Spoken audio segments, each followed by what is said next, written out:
Dunyo shaharlarida havo ifloslanish masalasi qanchalik jiddiy? Oxirgi paytlarda shaharlarda katta tirbandliklarni kuzatish mumkin, katta qurilishlarni kuzatish mumkin. Asosiy sabablaridan biri bo'lib ularni ko'rsatamiz. Toshkent va yirik shaharlarimizda havoni ifloslantiruvchi asosiy manbalar nimalardan iborat? Qarang, bu afg'on shamolini o'sha qanchalik tez bo'lishi, o'sha yerdagi qum, chang zarrachalari, kerak bo'lsa o'simlikning qismlari degradatsiyani tezlatishiga olib kelishi mumkin. Sanoat obyektlari ishlab chiqarish korxonalariga ekologik normalar qo'yilgan deyapmiz. O'zi u normalar nimalardan iborat? Atmosfera havosiga chiqariladigan tashlamalar uchun 99.5% dan kam bo'lmagan chang gaz tozalash uskunalari, ya'ni filtrlar qo'yish kerak. O'zbekistonda aslida qaysi korxonalar havo sifatiga eng katta xavf solyapti? Bu misol uchun sement ishlab chiqarish zavodlari bo'lishi mumkin. Bundan tashqari yirik ishlab chiqaruvchilarni ko'rsatib o'tishimiz mumkin. Ma'muriy emas, balki jinoiy javobgarlikkacha tortish kerakdir. Ekologiya sohasida qamoq jazosini qo'llash O'zbekiston tarixida oxirgi yillarda shu yo'lga qo'yildi. Qisqa muddatli istiqbolda havo ifloslanishini qisqartirish bo'yicha aniq chora-tadbirlar ko'rilyaptimi? Insoniy ehtiyojlari cheksiz. O'zimizga keragini olaylik, ortiqcha hashamatga berilmaylik. Bu bilan tabiatni asrashga katta hissa qo'shgan bo'lamiz.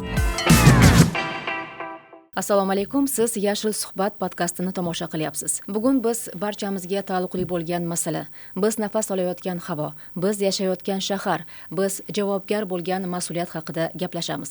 Toza havo bu hashamat emas, balki huquqimizdir. Uni asrab qolish uchun nima qilishga tayyormiz? Shaharlardagi havo sifati, muammolar, yechimlar va bu katta jarayondagi bizning rolimiz haqida ochiq bugun gaplashamiz. Studiyamiz mehmonlari ekologiya sohasidagi ekspertlar Barakabek Nurulloyev hamda Zafar Eshonqulov. Assalomu alaykum. Xush kelibsizlar. Barakabek Nurulloyev, Davlat ekologik ekspertizasi markazining bo'lim boshlig'i. Zafar Eshonqulov, O'rmon va yashil hududlarni ko'paytirish, cho'llanishga qarshi kurashish agentligi bosh mutaxassisi. Shaharlarimizda havo sifati nega yomonlashyapti? Ya'ni yashil hududlar nega qisqarib boryapti? Bunga kim mas'ul? Yechimlar haqida gapirishdan oldin keling dastlab muammolarga, ya'ni haqiqiy mavjud muammolarga nazar tashlasak. Xo'p, so'nggi paytlarda xabarimiz bor, insonlar chang, smog deydimi, kuyindi havo va chiqindidan chiqayotgan hidlardan shikoyat qilishayotganligiga guvoh bo'lyapmiz. Juda ko'p, buni o'zimiz ham ko'ryapmiz, kuzatyapmiz. Dunyo shaharlarida havo ifloslanish masalasi qanchalik jiddiy va umuman global hisobot bu haqda nima deyapti? O'rinli savol berdingiz. Hozir butun dunyoda globalizatsiya jarayoni, aholi sonining ortishi, inson ehtiyojlarining ortishi, uni qondirishga bo'lgan o'sha resurslarning kamligi, bundan tashqari ishlab chiqarish, texnologiya, sanoat, ilm-fan rivojlanishi bilan har xil yangiliklar kirib kelmoqda butun dunyo miqyosida. Bu o'z navbatida atrof muhitning holatiga o'z ta'sirini o'tkazadi. Misol uchun, oxirgi paytlarda shaharlarda katta tirbandliklarni kuzatish mumkin, katta qurilishlarni kuzatish mumkin. Havoning ifloslanishini asosiy sabablaridan biri bo'lib ularni ko'rsatamiz. Bundan tashqari o'sha sanoat rivojlanishi, turli xildagi tashlamalarning atmosferaga chiqarilishi, iqlim o'zgarishlari oqibatlari hammasi bittada yig'ilib hozirgi kunda noqulay atmosfera havosini hosil bo'lishiga olib kelmoqda. Bundan tashqari o'sha chiqindilar bilan bog'liq masalalarga to'xtaladigan bo'lsak, aholining turmush tarzi yaxshilanishi bilan uni iste'mol darajasi ortadi. O'z navbatida maishiy chiqindilar yoki boshqa xildagi chiqindilarni hosil bo'lish miqdorini oshishiga olib keladi. Bundan tashqari aholini ekologik madaniyati va ekologik ongi degan tushunchalar ham mavjud. Qanchalik o'sha ekologik madaniyat yoki ong rivojlangan bo'lsa, o'sha shaharlarda, o'sha hududlarda atrof muhitni muhofaza qilish bilan bog'liq holatlar yaxshi rivojlangan bo'ladi. Oddiygina oladigan bo'lsak, plastik idishlarda suv ichamiz. Idishini ichib bo'lgandan keyin to'g'ri kelgan joyga tashlab ketishimiz bu ekologik madaniyat emas. Bu odat o'z ta'sirini ko'rsatadi o'sha chiqindilarni boshqarish tizimini orqaga tortishga, yana oqova suvlarni ko'p hosil bo'lishi, tabiiy suv resurslariga oqiziladi yoki tozalash inshootlari yetarli darajada tozalashga ulgurmay qolishi mumkin, samaradorligi past bo'lib qolishi mumkin. Qator omillar yig'ilib hozirgi kunda shu global ekologik muammolarga aylanib qolmoqda. Mana achinarlisi, bugungi kunda yirik shaharlarimiz, xususan Toshkent havo iflosligi darajasi reytingida so'nggi paytlarda top 10 talikka, ayrim hollarda hatto top 3 talikka kirib yetakchi bo'lib boryapti. Bu holat juda ham ayanchli. Bugungi kunda umuman Toshkent va yirik shaharlarimizda havoni ifloslantiruvchi asosiy manbalar nimalardan iborat? Tabiiy va antropogen ta'sirlar bor. Shu ta'sirida albatta mana shu muammolar yuzaga kelmoqda. Iqlimni salbiy tomonga o'zgarishi va issiqlik darajasining ortishi 1 gradusdan oshgan. Muzliklarning erishi tabiatga salbiy ta'sirini ko'rsatmasdan qolmaydi. Ya'ni suv zaxiramiz o'z-o'zidan kamayib bormoqda. Bu havo ifloslanishiga qanday ta'sir etadi? Albatta bu yillar o'tib suv zaxiramiz kamayishi natijasida bu qurg'oqchilikka olib kelishi mumkin.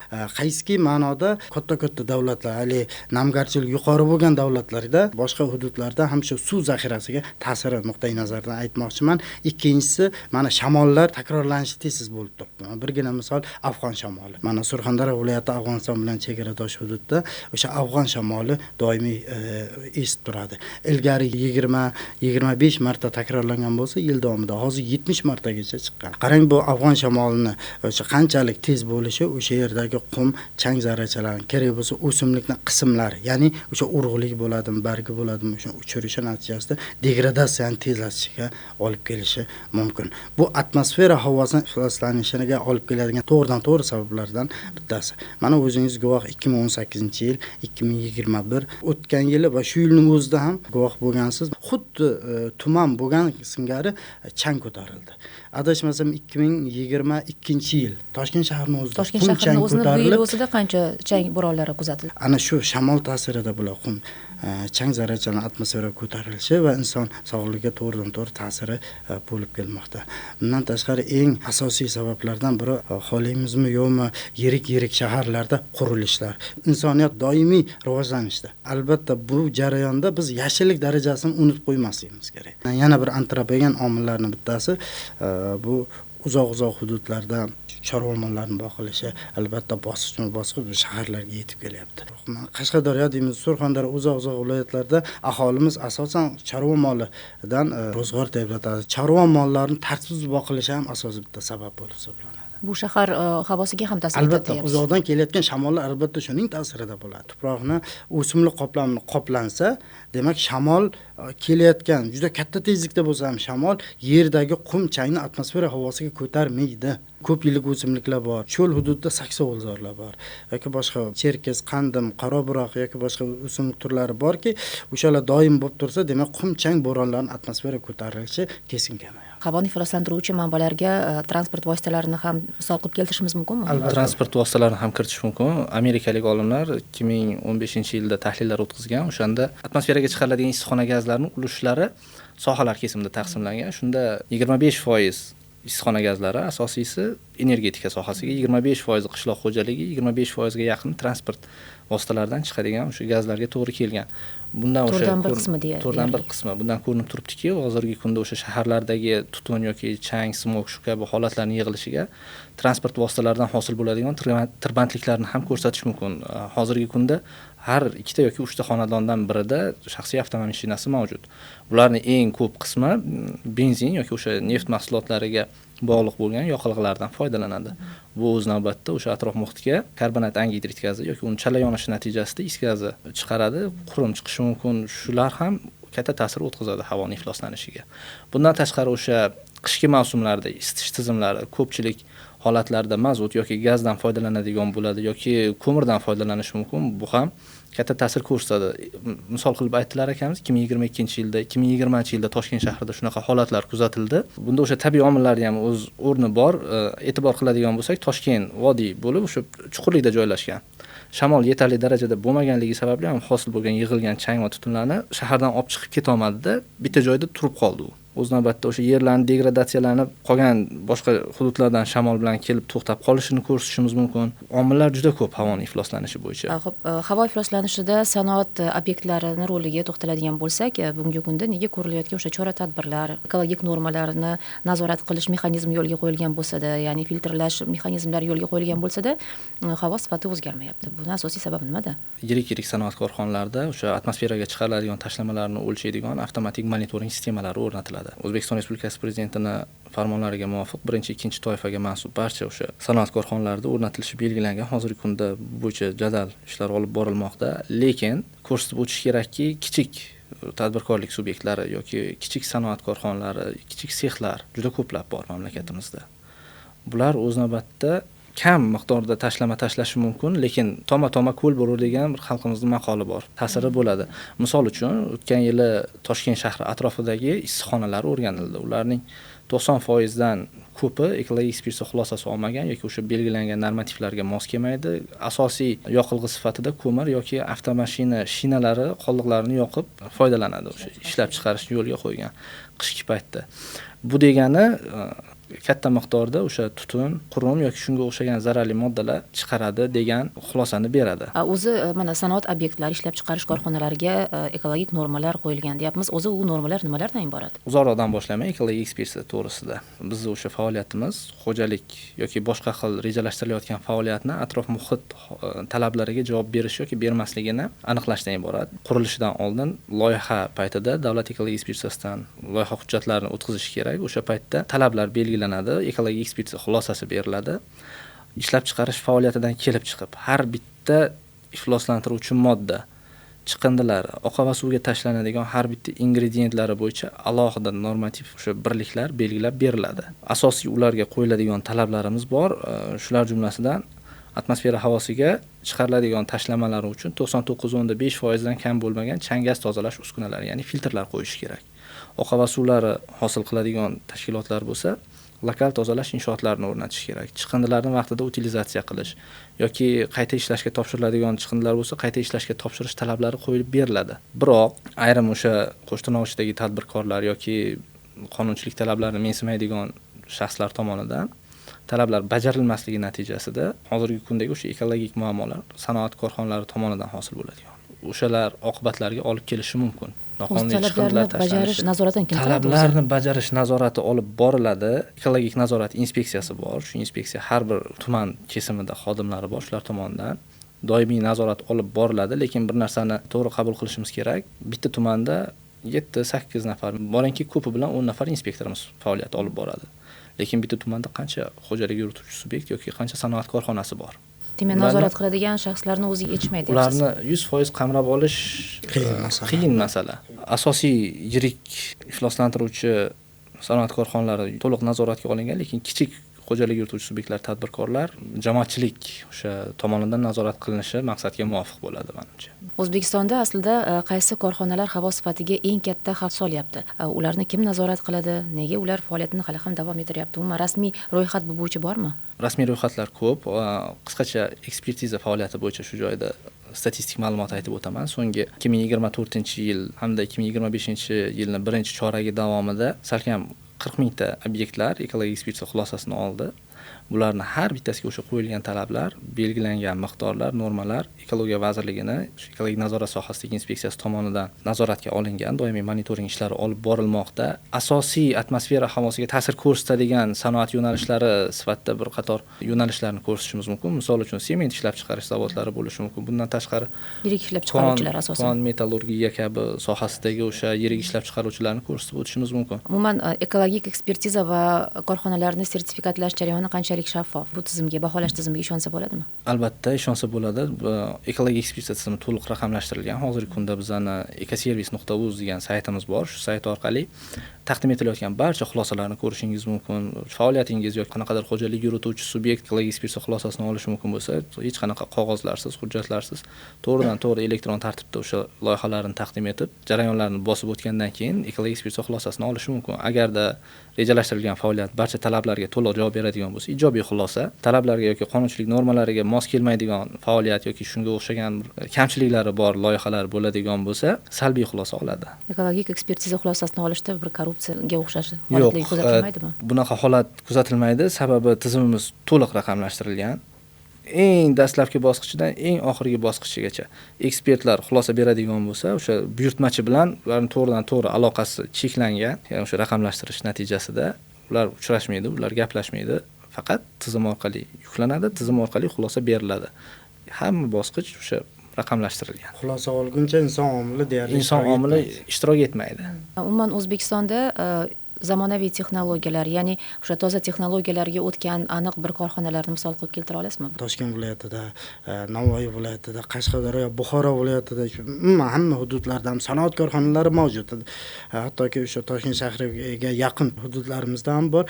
O'sha Toshkent viloyatida va Navoiy viloyatida mana shu narsa joriy etildi. Atmosfera havosiga zararli o'sha zarrachalarning chiqishi, filtr tizimi va undan keyingi muammolar va ularni bartaraf Nazarevich choralari bo'yicha mana shu Toshkent, Navoiy viloyatlari adashmasam shu yangi yaxshi tizim yo'lga qo'yildi. Ishlab chiqarish yo'nalishi bo'yicha standartlari bor. Har bitta tashkilotning shunga o'xshagan standartlari yoki yangi texnologiyalari bo'yicha ekologik jihatlarni baholash uchun xulosa oladi. Misol aytib o'tishim mumkin, so'nggi 3 yilda xuddi mana shunaqa yangi texnologiyalar joriy qilish bo'yicha 30 ga yaqin shu ekologik xulosalar taqdim etdik.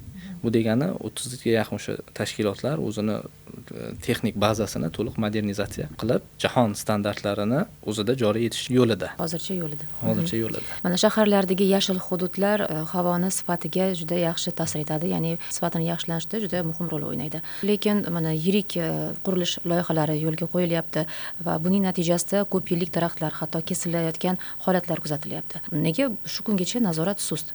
Qancha moratoriy e'lon qilindi daraxtlarning kesilishiga, jarimalar qo'llanilyapti, lekin bu ish haligacha davom etyapti. Hammamiz xabarimiz bor, yashil makon milliy loyihasi doirasida ishlar qilinmoqda, hali aytganingizdek daraxtlar ekilmoqda. Qurilish sohasida hali yuqorida aytilgandek boshqa sohalarda yirik loyihalar amalga oshirilmoqda. O'sha moratoriy e'lon qilingan, Ekologiya vazirligi huzuridagi inspeksiya tomonidan monitoring, o'sha nazorat tizimi to'liq yo'lga qo'yilgan. Loyihalarni amalga oshirish jarayonida daraxtlarni ko'chirish yoki ko'chirmaslik, ekilish yoki ekilmas, yangidan daraxt ko'chatini ekish masalasi ham kerak bo'lsa jamoatchilik ixtiyoriga qo'yilgan. O'zingiz o'ylang, mana bir necha muhokamalarga sabab bo'ldi. G'ofur diyor bog'ini rekonstruksiya qilish yoki qaysidir ma'noda yoki boshqa bog'larni. Xalqimiz, odamlarimiz ziyrak. O'z vaqtida o'sha munosabat bildirishyapti. Mayli mutaxassislar o'sha vakolat doirasida ishini qiladi, lekin jamoatchilik nuqtai nazaridan hech kim befarq emas. Oxirgi yillarda jiddiy daraxtlarni, ya'ni kesilish holati kamaygan. Lekin haligacha kuzatilyapti. Balkim o'sha javobgarlik sal kuchaytirish kerakdir. So'nggi yillarda javobgarlik juda kuchaytirildi. Misol bitta daraxt o'rniga 100 ta daraxt ekish, parvarish kompensatsiya qilish. sifatida. Oldin bazaviy hisoblashni 5 baravar miqdorda jarima qo'llangan bo'lsa, hozir 10 baravarga yoki undan ko'proq miqdorga oshirildi. Yildan yilga javobgarlik choralari yoki huquqiy ta'sir choralari kuchaytirib borilmoqda. Lekin yana o'sha har bitta fuqaroning shaxsiy javobgarligi, ekologik madaniyat ong degan narsadan kelib chiqadigan bo'lsak, oddiy odamlar kesmayapti. To'g'ri, oddiy odamlar emas, balki o'sha korxonalar deylik, o'sha quruvchi tashkilotlar tomonidan kesilyapti. To'g'rimi? Ha, u nazorat bor, javobgarlik ham bor, chora qo'llash ham bor. Lekin mana atrofini o'rab oladi. Atrofini o'rab oladi, o'sha jarimasini to'layman deydi va o'z ishini quraveradi. Ba'zi paytda jarima to'lagan yoki kompensatsiya to'lagan ma'qulroq. Aksar holatda nima deydi, yashiradigan holat emasda, hammamiz ko'rib turgan holat. Bu bo'yicha chora ko'rilmayapti ham deyish qiyin masala. Hammasiga chorasi bor. Javobgarligi, tartibi, taomili, majburiyatlari, lekin insonni o'zini vijdoni, o'zini o'sha yana balki shu mas'uliyatidan aytayotganim kelib ma'muriy chiqib, emas, balki jinoiy javobgarlikkacha tortish kerak. jinoiy javobgarlikka tortilayotgan holatlar bor. Bu bo'yicha qonunchilikda normalar ham belgilangan. Huquqiy asos mana aytib o'tilgan holatlarga deyarli hammasiga yaratilgan. Mana yaqinda Qonunchilik palatasi huquqiy asos bor, lekin amalda biz boshqa kartinani ko'ryapmiz. Bosqichma-bosqich, men bunga qarshiman, bosqichma-bosqich amalga oshirilyapti. Bir so'z bilan aytganda shaxsiy mas'uliyat, o'sha fuqarolarimiz bo'ladimi, ekologiya sohasi xodimlarimiz, boshqa xodimlar bo'ladimi, shaxsiy mas'uliyat, jamoatchilik nazoratiga juda katta vakolat kuch berilgan. Jarimalar 2 barobar, 5 barobargacha oshirildi. Jinoiy javobgarlikgacha, hattoki o'sha qamoq jazosi ham qo'llaniladigan holatlar bemalol. Ekologiya sohasida qamoq jazosini qo'llash bu tarixda, O'zbekiston tarixida oxirgi yillarda mana shu yo'lga qo'yildi. Majbur bo'ldik mana shu daraxtdan kesilish ketidan. Lekin shunaqa qo'pol bo'lsa ham aytishga majburman, tubanlikka borishga Qo'shtirnoq-ichida do'stimiz aytgandek, tadbirkorlar shunaqa, balki tadbirkor, balki boshqalar, har xil toifadagi insonlar bor. Daraxtni bo'g'ib qo'yish, semen bilan parvarish darajasigacha, ya'ni biz mutaxassislar tilida aytganda biologik jihatdan rivojlanishni to'xtatadigan omillarni kuchaytirishdi. Daraxtni mana o'sish nuqtasi bor. O'sish nuqtasini birgina saligina tegib qo'ysa, o'sha bahor mavsumida ayni vegetatsiya davri boshlangan paytda, o'sha o'sayotgan paytda yosh bolani qanday parvarishlasangiz, uni ham xuddi shunday parvarishlash kerak emasmi? Uni o'sish nuqtasini kesib qo'ysa yoki qaysidir ma'noda qasddan yoki bilmasdan yoki bilib shikast yetkazsa yoki bo'lmasa suvni sug'ormasa, eng yomoni daraxtlarning o'smasligiga sug'orish tizimini ko'p joylarda joriy etilmasligi. Mayli bu mayli, lekin daraxt ekilgandan keyin hali aytilgandek, balki qasddan, balki boshqadan o'sha quritishgacha bo'lgan sun'iy omillarni yaratishyapti ayrim holatlarda. Atrof muhitni muhofaza qilish bilan bog'liq o'sha normalarni qancha kuchaytirayotgan bo'lsak, uni chetlab o'tish bo'yicha ham shuncha ko'p yo'llari o'ylab topilyapti. Misol shu bitta daraxt masalasi boshlandi, daraxt masalasi aytiladigan bo'lsa, quritish yo'llari juda ko'p. Kallaklash yoki mana bu ildiziga qanaqadir dori vositalarini solish, neft mahsulotlarini quyib turib daraxtni quritish ataylaridan juda ko'plab uchramoqda bunaqa holatlar. Ildizini quritadigan kimyoviy moddalar bor. Oxirgi man shu yil unaqa ko'rmadim yoki guvoh bo'lmadim, lekin shu holatda kuzatilayotganini eshitib ijtimoiy hayron qoldim. tarmoqlarda Albatta. suratlar tarqalgan. To'g'ri, umuman hozir bugungi kunda Toshkent shahri yoki yirik shaharlarni qiyosga oladigan bo'lsak, butunlay yashil hududi yo'qolib ketgan tumanlar bormi? Muhofaza etiladigan tabiiy hududlar, umuman yashillik darajasini oshirish bo'yicha yashil makon eko platformasi yaratilgan. Bu o'sha yashil makon umummilliy loyihasi doirasida ekilayotgan ko'chatlarni o'sha monitoringi yuritiladi. Yashil hududlar bo'yicha ham platforma yaratilgan. U hozir sinov tariqasida ketyapti.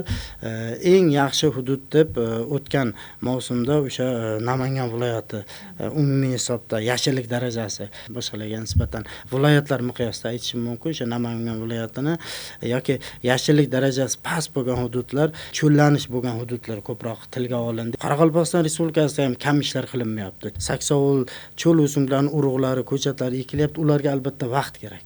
Oyda yoki kerak bo'lsa har kunlikda o'sha yashillik darajasini baholab, qaysi past, qaysi baland o'sha baholash ishlari olib boriladi.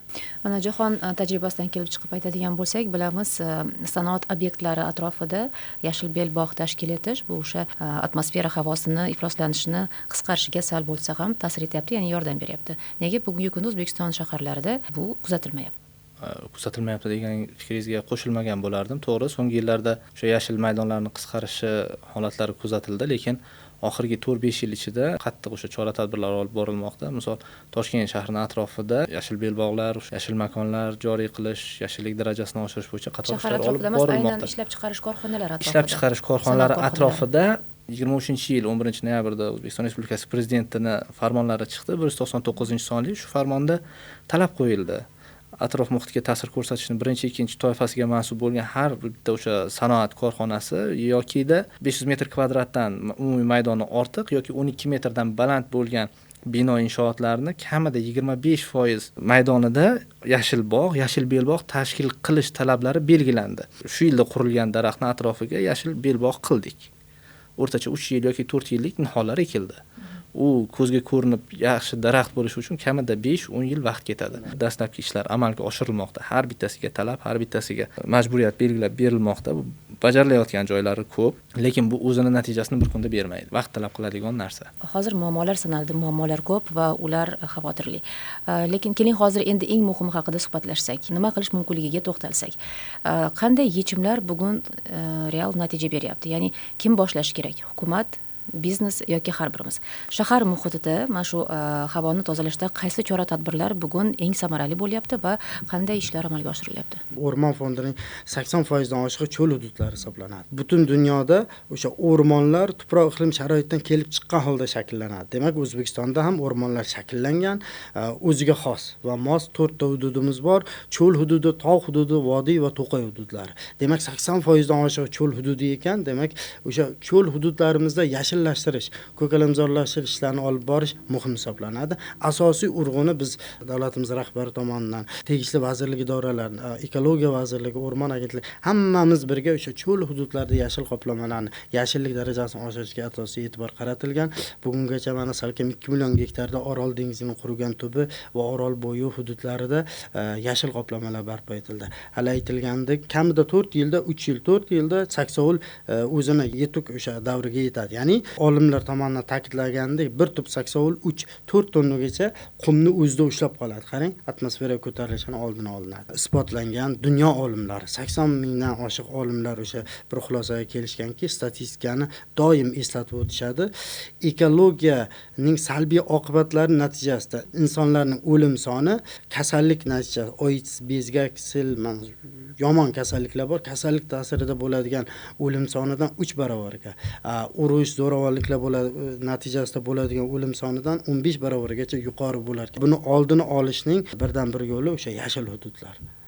kengaytirish va cho'l hududda olib borilayotgan ishlar, yirik shaharlarimizda yashil bog'lar barpo etilyapti. O'tgan yilning o'zida 347 gektar maydonda yashil bog'lar barpo etildi. Yashil belbog' shaharlar hududlarida Buxoro, Navoiy, Nukus, Urganch, Xiva shaharlarimizda yashil belbog'lar barpo etildi. 40 kilometrdan oshiq maydonda uzunlikdagi yo'l va boshqa obyektlar atrofida. Yangi O'zbekiston massivi mana tashkil etilyapti. Toshkent shahrimizning atrofi, Toshkent viloyatiga tutash hududlarda ham yashil belbog'ni barpo etishni ko'zda tutganmiz. O'sha 199-farmon doirasida undan keyingi yana ham yangi normalarni, yangi normativ huquqiy hujjatlarni ishlab chiqdikki, o'sha yashil hududlarni yanada kengaytirish. Bizga bu yetarli emas.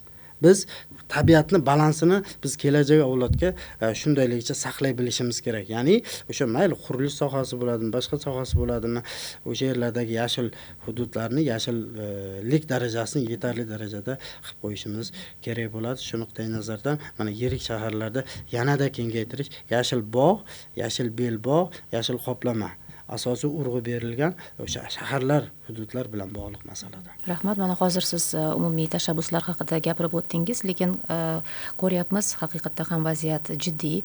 Havo ifloslanishini nazarda tutyapman va uning ta'siri bugun bo'lmasa-da keyin o'zini salbiy oqibatini ko'rsatishi aniq.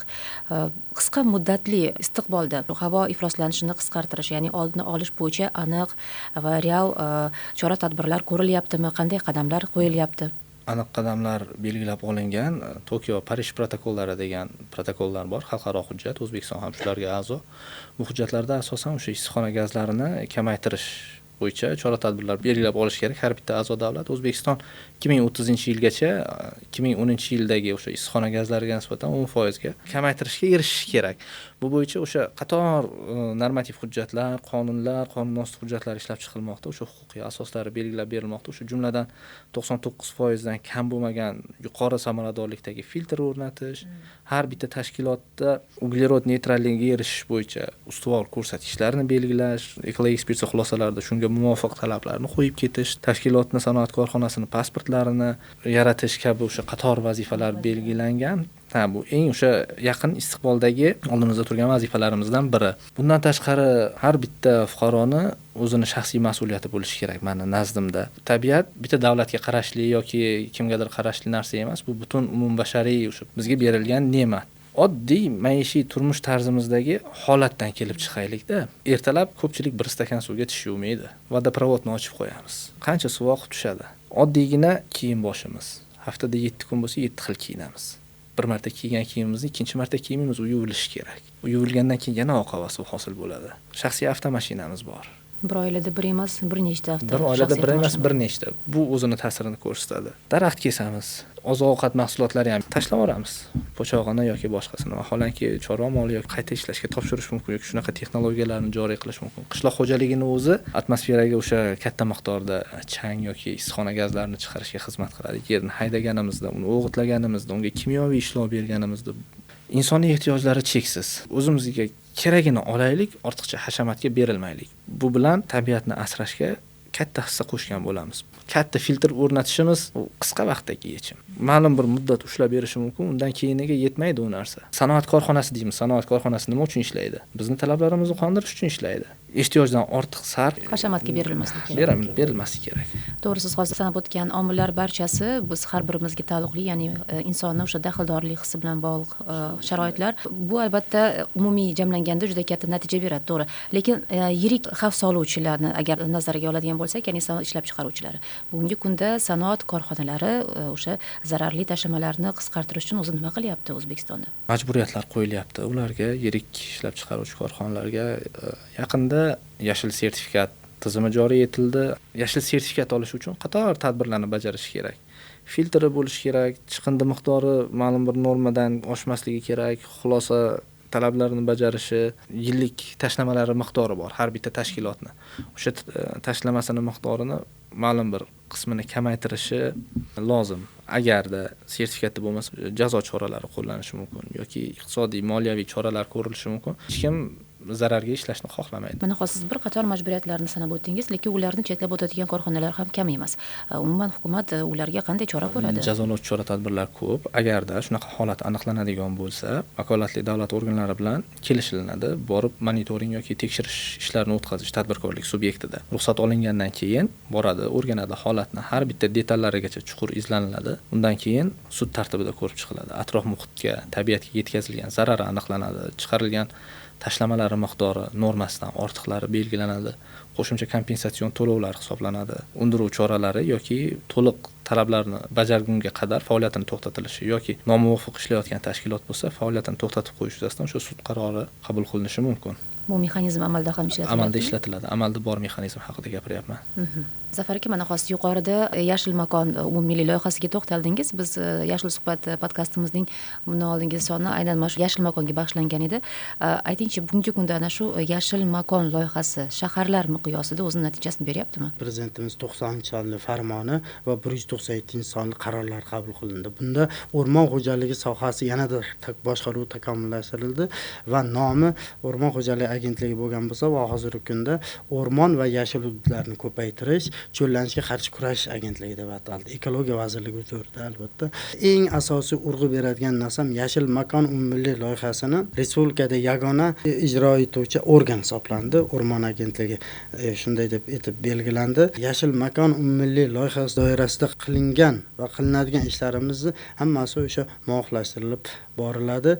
Yashillik darajasi bo'yicha reytinglar belgilab boriladi. Alohida belgilandiki, o'sha butalarning ko'chatlarini yetishtirishni va yetkazib berishni, aniqroq yetkazib berishni 2 barobarga oshirish, daraxt va butalarning urug'larini tayyorlashni 1,5 barobarga. Mana ilgari 500 tonna, 1000 tonna tayyorlangan bo'lsa, hozirgi kunda mana joriy yilda 1,5 tonna daraxt va butalarning urug'lari jamg'arish o'sha belgilab olingan. Mana hozir biz shaharlar miqyosida ko'kalamzorlashtirish, yashillashtirish haqida gapiryapmiz, lekin shahar hududining ichida sanoat korxonalari, sanoat obyektlarining mavjudligi ana shunday sa'y-harakatlar natijasiga salbiy ta'sir etmasdan qo'ymaydi. Yaqin muddatli istiqbollarda ana shunday sanoat obyektlarini shahar tashqarisiga olib chiqish rejalari bormi? Qanday bu ishlar amalga oshiriladi yoki shahar ichida qoladiganlari ham bormi? Tendensiya bor O'zbekiston Respublikasida ki yil boshida kirib kelayotgan yangi yilga nom beriladi. Bu yil atrof muhitni muhofaza qilish va yashil iqtisodiyot yili deb e'lon qilindi. Bajariladigan vazifalar bo'yicha davlat dasturi tasdiqlandi. O'zbekiston Respublikasi Prezidentining 16-son farmoniga muvofiq topshiriq ketdi. Xavfli ishlab chiqarish o'sha sanoat korxonalarini viloyat va shahar markazlaridan tashqariga ko'chirish bo'yicha aniq vazifalar belgilab berildi. Bu bo'yicha hozir tegishli ishlar amalga oshirilmoqda. Xavfli o'sha ishlab chiqarish korxonalari ro'yxatlari shakllantirildi. Yil oxiriga qadar Vazirlar Mahkamasiga taklif kiritiladi. Qayerga ko'chirish, qanday ko'chirsa bo'ladi. Endi ko'chirish masalasi aniq ko'rib chiqilmoqda. Qaysi muddatgacha ko'riladi? Endi hozir bu bir kunlik masala emas, negaki faoliyat yuritib turgan tashkilot unga muqobil yer tanlanishi kerak. Uning ichida texnika vositalari bor, sexlari yoki narsalari bor, o'shalarning hammasini ko'chirib chiqish masalasi hal qilingandan keyin to'liq ko'chiriladi. 2025-yil may oyidan boshlab xavfli ishlab chiqarish, shunga o'xshagan ishlab chiqarishlarga shahar yoki o'sha viloyat markazlarida ruxsat berilmaydi. Ya'ni bundan buyog'iga qurilmaydi. Mavjudlarni ko'chirish choralari ko'riladi. Strategiya o'zi 2030-yilgacha belgilangan. Demak, shu yilgacha bu ishlar amalga oshirilishi ko'zda tutilgan. Havo ifloslanishiga o'sha xalqaro darajada agar yondashadigan bo'lsak, xalqaro tashkilotlar Markaziy Osiyo, xususan O'zbekistonda havo ifloslanishiga qarshi qanday chora-tadbirlar yoki loyihalarni taklif etyapti va ularning aynan qaysi birlari yaxshi samara berib, natija beryapti? Mana yaqinda o'sha Eco Expo 2025 katta tadbiri o'tkazildi. Bitta misol qilib aytishim mumkin, O'rmon agentligi bilan o'sha Xitoy Shinjon ekologiya va geografiya universiteti bilan o'sha galafit bog'larini barpo etish, ya'ni cho'l hududlarida, shaharga yaqin hudud yoki cho'llashgan hududlarda galafit bog'larini barpo etish bo'yicha, shu sohani rivojlantirish bo'yicha aloqalar o'rnatilib, memorandum imzolandi. Yoki Bolgariyaning Akta kompaniyasi bilan hamkorlikda o'rmonzorlar barpo etish va karbon kreditlar bo'yicha hamkorlik memorandumiga erishildi. Toshkent viloyatining Piskent tumanining o'zida o'sha o'rmon fondi yerlarida zamonaviy manzarali ko'chatxonalar tashkil etilyapti. Issiqxona va ko'chatxona Koreya davlati bilan birgalikda yoki boshqa hududlarimizda ham mana shunday loyihalar amalga oshirish davom etyapti.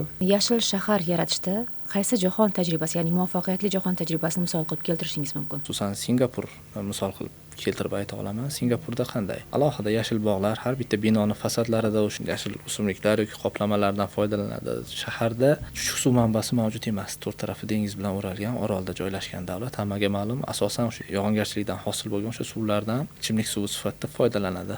Isrofgarchilik darajasi juda past. Ko'p narsani ulardan o'rgansak bo'ladi. Yana hozirgi kunda shaharlarning ekologik master rejalarini ishlab chiqish amaliyotlari yo'lga qo'yilmoqda. O'sha xalqaro tajribalardan kelib chiqib. Tailand, Yaponiya yoki Singapur rivojlanayotgan yoki rivojlangan mamlakatlarning tajribalari o'rganib chiqildi. Ekologiya vazirligi tomonidan hozir Buxoro, Samarqand, Jizzax hamda vodiydagi katta shaharlar bo'yicha master rejalar ishlab chiqildi. Har bittasida o'sha kriteriyalar, yashillik darajasi, chiqindilarni olib chiqib ketish infratuzilmasi, ichimlik suvi, oqova suvlar hosil bo'lishi kabi o'sha qator indikatorlar belgilanib, o'sha baholash va ularni yaxshilash bo'yicha chora-tadbirlar ishlab chiqilmoqda. Bizda ham O'zbekistonda shu iqlim sharoitidan kelib chiqib, o'sha arxitekturasida yashil fasad, yashil tom yoki o'sha vertikal bog'lar yaratish imkoni bormi? Imkoni mavjud. Hozir yangi Toshkent loyihasidan ko'pchilikning xabari bor. O'sha joyda mana shunaqa jihatlarga katta e'tibor qaratilgan. Oxirgi yillarda qurilishlarimiz ko'p, boshqalar ko'p. O'sha pastdan tortib tepagacha vertikal ko'kalamzorlashtirish tizimini yo'lga qo'yishi biz ham tashabbus, ham niyat qildik. Buni sinov tariqasida ayrim yirik shaharlarda yo'lga qo'yishi maqsad qilinmoqda. Bu narsani o'zi zamonni o'zi talab qilyapti. Mana hovlida yashayman, ko'p qavatli uyda yashayman. Qayerda yashashdan qat'iy nazar yashillik bilan hamohang yashasa bo'ladi. Hozirgi innovatsiyalar bunga har qanday imkoniyat sharoitni yaratib beradi. Havoni tozalik darajasiga bevosita chiqindi utilizatsiyasi ham juda katta ta'sir etadi. Misol qilib keltiraman, aniq Sergeli tumaniga boraverishda yangi qurilgan yo'lning ma'lum bir qismida bir qo'lansa hid atrofga tarqaladi va ayniqsa bu yerdagi aholi uchun bu juda katta aziyat, ya'ni ular jabr ko'radi ko'proq.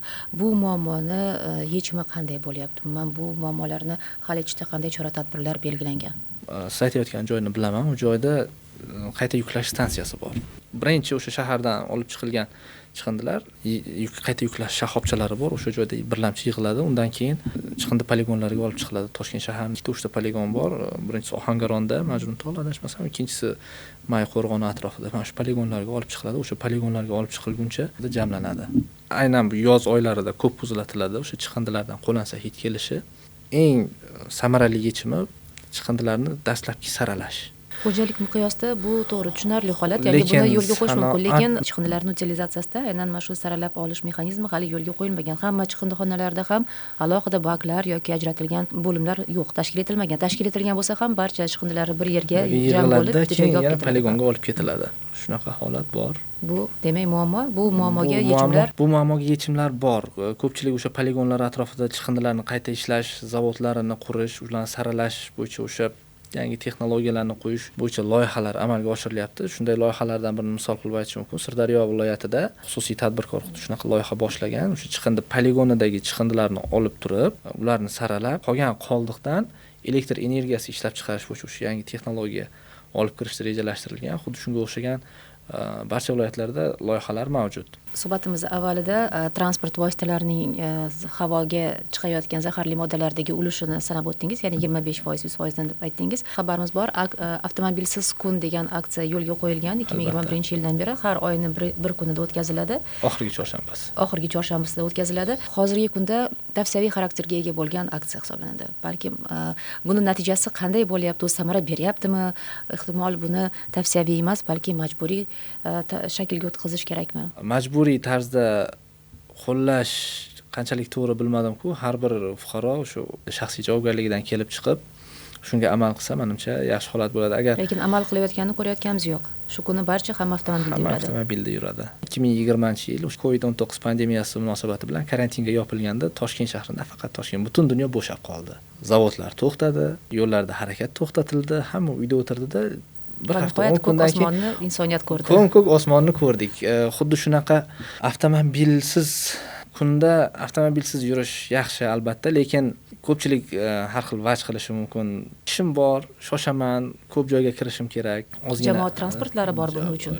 Taklif qilmoqchi bo'lganim jamoat transportidan foydalanish yoki ekologik toza avtomashinalardan yoki elektromobillar, samokatlar, skuter, velosiped shunga o'xshagan muqobil variantlardan foydalanish maqsadga muvofiq deb hisoblayman. O'sha aksiya bo'ladigan kunda uncha sezilarli avtomobillarning kamayishini kuzatganman.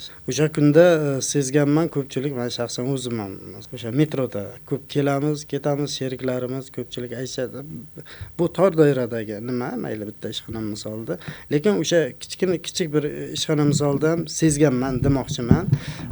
Aksariyati o'sha jamoat transportdan foydalangan holda kelsa bo'ladi. Buni hech qanday vajga keltirish mumkin emas.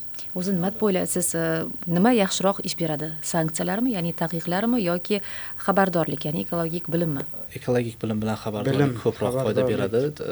Sanksiya qandaydir vaqtinchalik yechim bo'lishi mumkin. Oyna singandan keyin sanksiya qo'llaysizda, oynani sindirmaslikning chorasini ko'rishimiz kerak.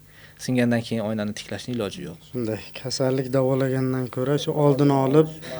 Suhbatimiz ham o'z nihoyasiga yetib boryapti. Suhbat so'ngida agar ruxsat bersangiz, Yashil suhbat Telegram botiga bir necha taklif, savollar, murojaatlar kelib tushgan. Shuni qisqacha o'qib eshittiraman. Mamatqulov Nasrullodan kelgan xabar. Ular yashil makon hosil qilish uchun hamda qishloq xo'jaligida suv sarfini keskin tejash maqsadida tomchilatib sug'orishning yangi, ya'ni eko tomchi deb nomlangan usulini ishlab chiqqan ekanlar. E'tiborlisi, ushbu usul hech qanday sarf xarajat talab etmas ekan va juda samarali deb yozganlar. Ular shunchaki bu haqda o'qib eshittirishimizni so'radi. Keyingi murojaatimiz Farg'onadan Zulxumor Mamajonova savol yo'llaganlar. Ular biz bog' yaratmoqchimiz deyaptilar. Joyini o'zimiz tanlab olsak bo'ladimi? Kimga va qayerga murojaat qilishimiz kerak deb so'rabdilar. Albatta bu mening bog'im loyihasi ketmoqda. Hozir yashil makon umummilliy loyihasi doirasida. Buni muddatlari bor, vaqti bor. Qaysi tashkilotda ishlasa yoki ishlamasalar ham o'sha ekologiya vazirligiga murojaat qilish mumkin. Birinchisi, ekologiya vazirligining call centeri bor, 1147 shu orqali bilishlari mumkin. Ikkinchisi, mahalliy o'sha tumanda yashasalar, imkoniyat bo'lsa, o'sha mahalliy hokimlikka murojaat qilib ular orqali.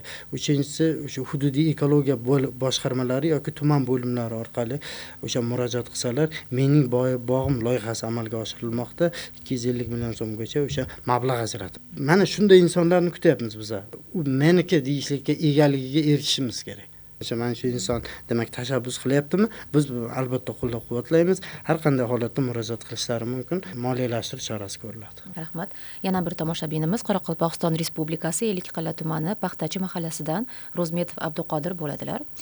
Ular iqlim o'zgarishi va antropogen omillar natijasida yuzaga kelayotgan ko'plab eko muammolarni sanab o'tganlar. Xususan, o'sha ona tabiatning insonlar tomonidan to'xtovsiz ifloslantirilishi, suv, havo, tuproq, o'simliklar iste'mol qilayotgan oziq-ovqat mahsulotlarimiz kabi ko'plab narsalarni zaharlayapti deganlar va yer sayyorasining nobud bo'lishiga olib kelyapti degan zaildagi uzun xabar yozib qoldirganlar. Bu fikrga nima deysiz?